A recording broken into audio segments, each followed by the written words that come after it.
김수종이 꿈꾸는 정의롭고 원칙이 살아있는 대한민국. 청취자 여러분과 함께 만들어가겠습니다.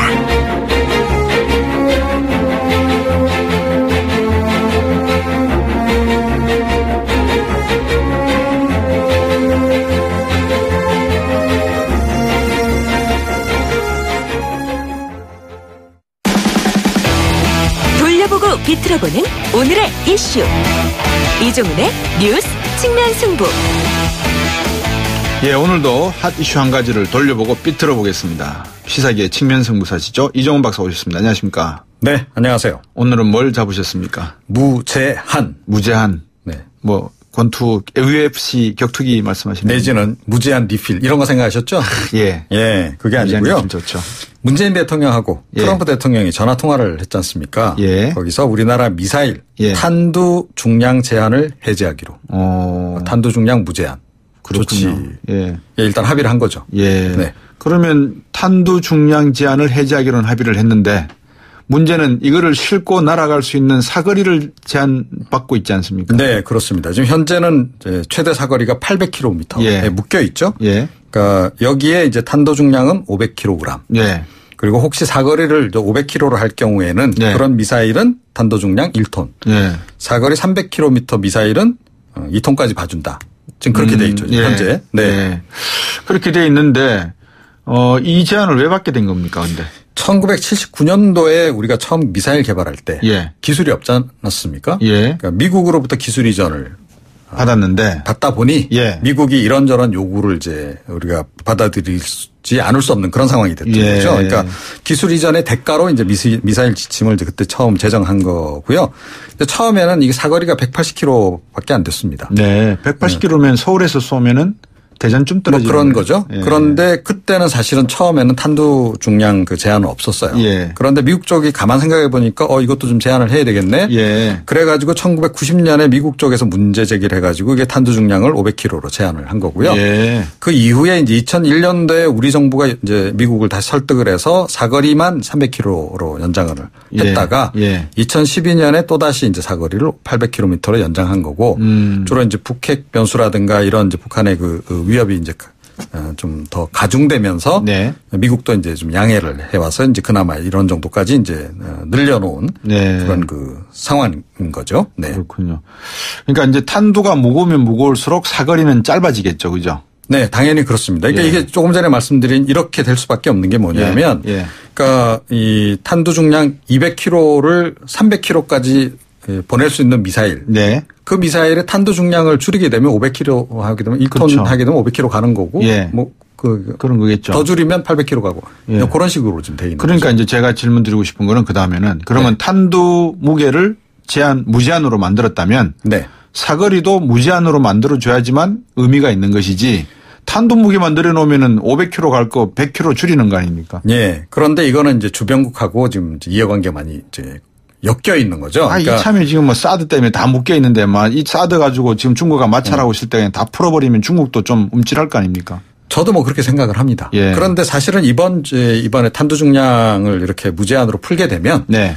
그러니까 명시적으로 사거리를 이렇게 뭐 사거리 제한은 여전히 존재하나, 네. 사실은 사거리 제한이 실제로는 좀 의미가 없어지는 그런 효과가 있습니다. 네. 뭐냐면 예를 예. 들어서 예. 뭐 지금 현재 군에서는 2톤 정도짜리를 이제 지금 개발하겠다라는 거거든요. 예. 그러니까 800km까지 보낼 수 있는 2톤 중량에. 네. 자, 그런데 만약에 이거를 탄두 중량을 1kg으로 줄이게 되면 어떻게 되겠죠? 예. 사거리가 꽤 2배까지 될지 모르겠으나 예. 꽤 늘어나는 거죠. 예. 1000km 이상 가는 겁니다. 그래서 예. 실제로 지금 약간 그런 효과가 좀 있어요. 예. 실제로 전시 상황이 발생했다. 예. 그럼 우리가 뭐 좀 멀리 쏘겠다 그러면 충분히 쏠 수 있는 그런 거고요.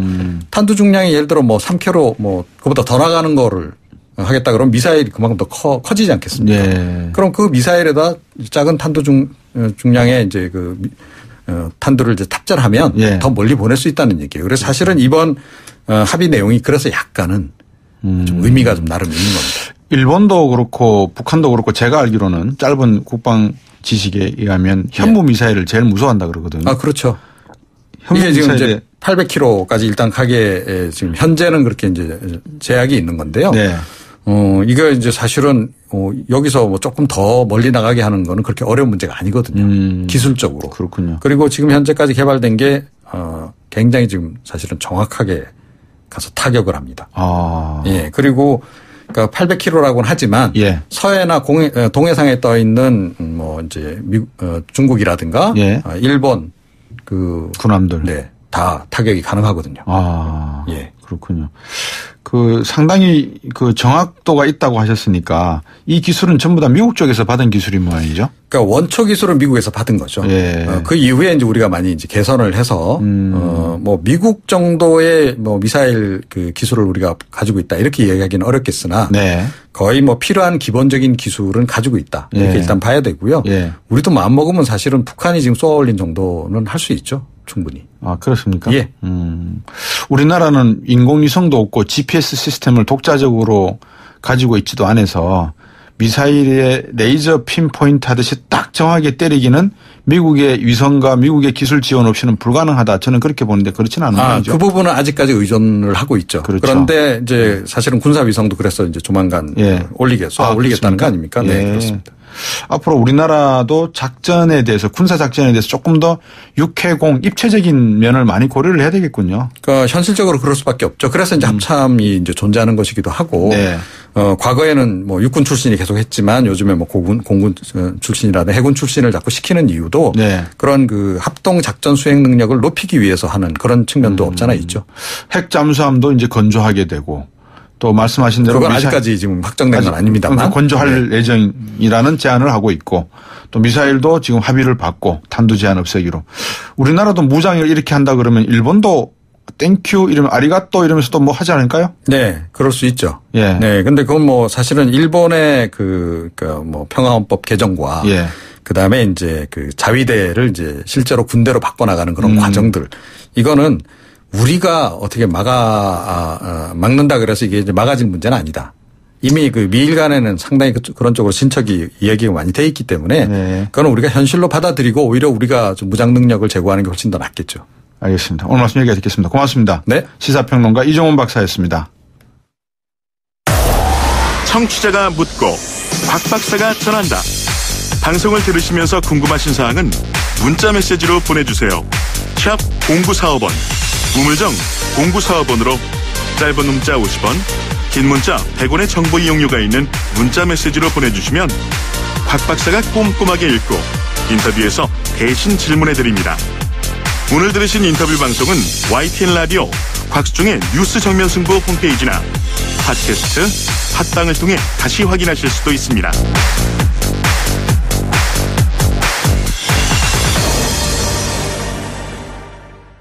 이번에는 이 바른정당 오신환 의원 전화 연결해 보겠습니다. 지금 정기국회가 파행하고 있는 모양인데요. 자유한국당에서 보이콧했다고 방금 조금 전에 표창원 의원으로부터 들으셨지 않습니까? 문재인 정부의 인사 문제 그리고 뭐 같은 당이죠. 이혜원 대표의 금품수수 의혹 대한 입장 한번 여쭤보겠습니다. 오신환 의원.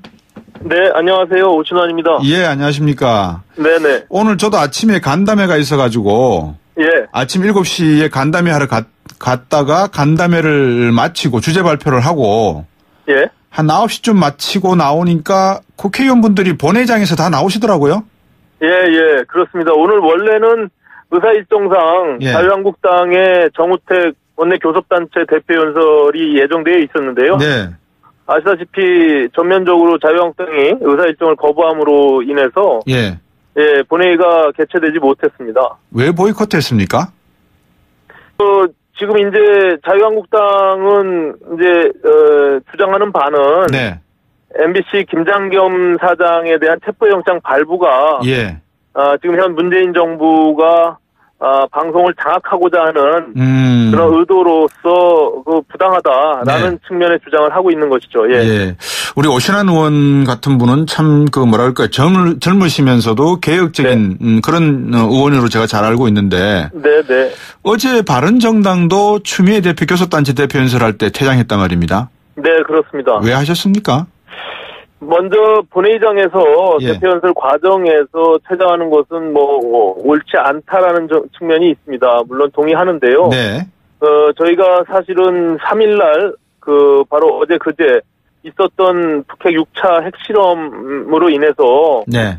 국민들의 불안과 위기감이 그 고도로 지금 고조돼 있는 상태에서 네. 그 추미애 대표의 연설 중에 지금의 상황이 이르게 된 것이 과거 보수 정권 내에 적폐로 인한 그런 탓으로 돌리고 예. 또 한 가지는 그런 와중에도 지금 끊임없이 대화와 타협을 이야기하는 부분이 너무나 지금 국가 안보에 대해서 안이한 인식을 하고 있다라는 네. 것에 항의를 하는 과정 속에서 예. 저희가 퇴장을 하게 되었습니다. 예. 모르겠습니다. 뭐 여러 국민들이 지금 국회에서 돌아가고 있는 상황을 다 보고 계시고 느끼고 계실 것 같은데 네네. 어제 그 자유한국당이 국회 본의사당 앞에서 이 카드를 들고 항의를 하고 계실 때 네. 그 당시에 손모 의원이라든지 또 하모 의원께서 이렇게 지나가시면서 네네. 서로 교환했던 이렇게 말씀들이 있는 것 같더라고요. 네네. 저는 그렇게 생각했습니다. 어떻게 국회의원이 다른 국회의원들과 생각이 다른다 하더라도 그것을 카메라로 촬영하는 행동을 하실까. 네. 그것도 좀 잘못됐지만 그렇다고 네. 해서 거기에다가 바로 그냥 강한 의조로 삐삐삐 나갈 수 있는 말들을 던진다는 것도 네. 이 국회의원분들이 제대로 지금 우리나라 상황을 잘 모르시는 거 아니세요? 저도 뭐 국회 활동한 지는 오래되지는 않았지만 예. 다분히 이 정당 간의 대립된 구조 속에서 예. 너무나 감정적으로 대응하는 부분들이 비일비재합니다. 그러니까요. 지금 말씀하신 대로 네. 사실은 그 자유한국당의 입장에서는 본인들의 의사표시의 일환으로 예. 피켓팅을 하고 있었는데 예. 그걸 조롱하듯이 하는 그러니까요. 지금, 그런 행동이나 또 발언들이 예. 이제 그 사람들을 또 자극할 수 있는 요소가 된 것이고 자극을 했죠. 예. 그러다 보니까 또 욕설과 함께 예. 충돌이 일어나는데 좀 안타까운 일이고요. 국민들이 봐서는 예. 양쪽이 다 한심하다 이렇게 생각할 거라 생각합니다. 예. 지금 앞에서 제가 오프닝에 그랬습니다. 오신환 의원님 뭐라고 말씀을 드렸냐면 정신이 없어요. 국민의 한 사람으로서. 뭐 다른 분들은 어떠실지 모르겠지만 네.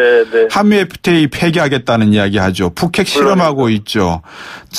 살충제 계란 달걀 이야기 나오고 네. 있죠. 네. 지금 뭐 부동산 잡겠다고 이야기하고 있죠. 삼성 재판하고 있죠. 나라가 온통 지금 네. 벌집 들 쑤셔놓듯이 쑤셔놓은 것 같은데 그렇습니다. 정치하는 분들이 조금 국민들에게 이럴 때 중심을 잡고 갈 수 있는 방향을 보여주셔야 되는데 네. 국회에서마저도 뭐라 그럴까요? 조금 좋지 않은 이야기들이 나오고 하는 것들은 네. 이건 좀 아니지 않냐 싶은데.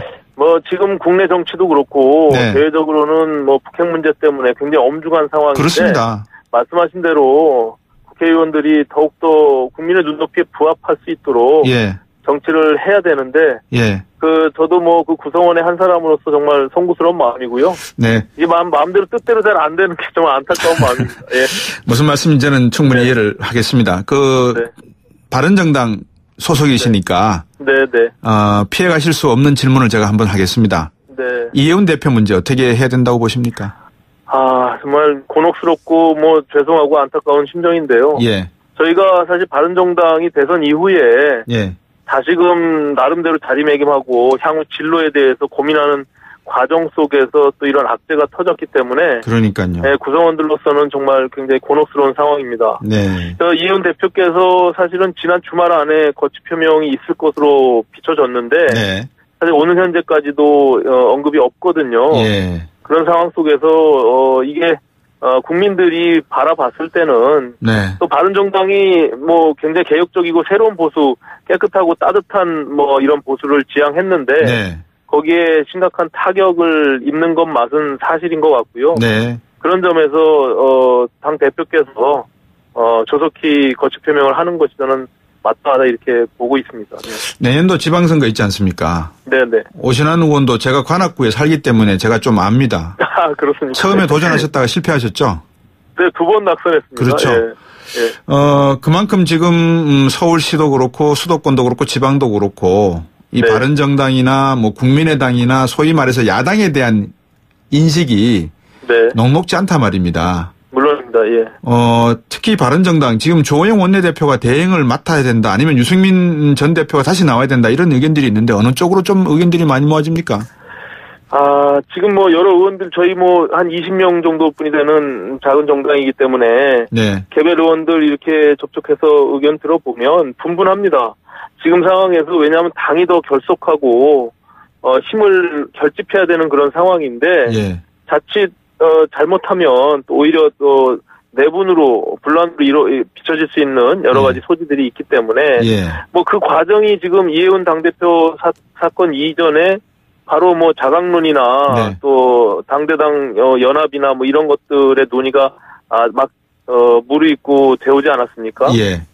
그런 과정 속에서 지금 대행으로 갈지 비대위로 갈지 이런 것들에 대해서 잘 선택해야 되는데 네. 그 전제되는 것이 앞서 말씀드린 통합이냐 자강이냐 뭐 이런 것들 이런 것들이 어느 정도 구성원들 간에 네. 합의점을 찾지 못한 상황에서 비대위원장이 되던 네.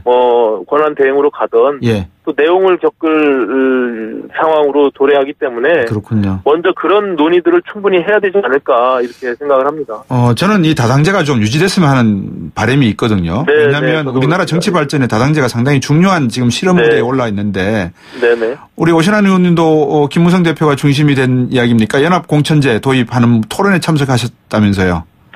뭐 여러 가지 저는 경우의 수를 보는 거고요. 제가 뭐 그런 뜻이 있어서 참석한 건 아니고요. 그렇군요. 예, 다만 말씀하신 대로 다당제를 말씀하셨는데 우리가 고착화되어 있는 양당 구조의 이런 갈등 구조가 사실 정치 폐해로 되어 있기 때문에 그러게요. 그것을 좀 극복하기 위해서는 이런 연합공천제의 한 부분도 왜냐하면 선거구제나 우리가 개헌을 하지 못하는 상황 속에서는 이런 방식으로라도 우리가 다당제를 좀 존립시킬 수 있는 근거를 만들 수 있지 않을까 이런 취지에서의 어떤 하나의 공부하는 시간이었기 때문에 제가 참석을 했었습니다. 그랬군요. 그 바른정당하고 국민의당이 상당히 좀 뜨거운 밀월 관계를 하는 듯 보였었거든요, 사실은. 안철수 전 대표가 전당대회에서 대표로 당선이 되면서도 뭐 구체적인 말은 안 했지만 언젠가는 바른정당과 힘을 합칠 수 있는 그런 개연성은 남겨놨었는데 이해운 대표의 이번 이 해프닝으로 인해 가지고 자칫 잘못하면 바른정당의 지지도가 급격히 추락하게 되면 국민의당으로서도 좀 손을 잡고 가기가 좀 힘들어질 수도 있다. 어떻게 보면 바른정당과 국민의당의 연합이나 합당이 좀 소원해질 수도 있는 이런 위기도 있지 않나요? 어떻게 보세요? 뭐 지금의 상황의 어떤 뭐 그런 계기보다도 근본적으로 이제 그 정책 노선이나 그리고 여러 가지 현실적인 상황들이 그 양 두 정당이 통합할 수 있는지에 대한 내부 구성원들 간의 여러 이견들이 있습니다. 그렇기 때문에 특히 이제 대북 정책과 관련된 부분들이며 그리고 구성원들끼리의 어떤 내부적인 서로의 어떤 그 통합의 여지가 가능한지를 조금은 면밀히 검토해야 될 필요가 있을 것 같고요. 다만 이제 지금 말씀하신 대로 중도 개혁적인 성향의 이런 확장적 측면에서는 바른정당과 국민의당이 중간을 점유하고 있기 때문에 이것이 양 정당을 이렇게 핸들링하는 데 있어서 조금 뭐 도움이 안 되는 부분들도 있다 이런 측면이 있기 때문에 내부적인 또 논의는 계속적으로 좀 해봐야 되지 않을까 이렇게 판단하고 있습니다. 그 우리 오신환 의원님이라든지 아니면 남경필, 원희룡 또 유승민 이런 새로운 보수의 가치를 내걸을 수 있는 분들이 하나의 새로운 뭐라 그럴까요? 출발을 이야기하는 그런 계기를 마련하면 또 어떻겠습니까? 생각해 보신 적 있습니까? 뭐 좋은 아이디어시고요. 사실은 지금 이제 우리가 끊임없이 논의되고 있는 대통령 중심제의 이런 상황 속에서 이제 현실적인 선거가 임박하게 되면 이것이 양당 구조로 끌어당기는 힘이 생길 수밖에 없거든요. 그렇군요. 그런 것들을 극복하기 위해서 어찌 보면은 국민들의 눈높이에 맞는 그런 뭐 또 국가적 지도자들이 메시지를 던지고 그 속에서 정치력을 발휘하는 것도 굉장히 중요한 의미를 갖겠다 이렇게 생각하고 있습니다. 하여튼 좋은 결과를 내시길 바라고 바른정당과 국민의당 어쨌든 다당제가 하나의 제3의 길이 제대로 방향을 찾았으면 하는데 좀 일조를 하셨으면 좋겠습니다. 고맙습니다. 오늘. 고맙습니다. 바른정당의 오신환 의원이었습니다. YTN 7시 뉴스 듣고 3부로 오겠습니다.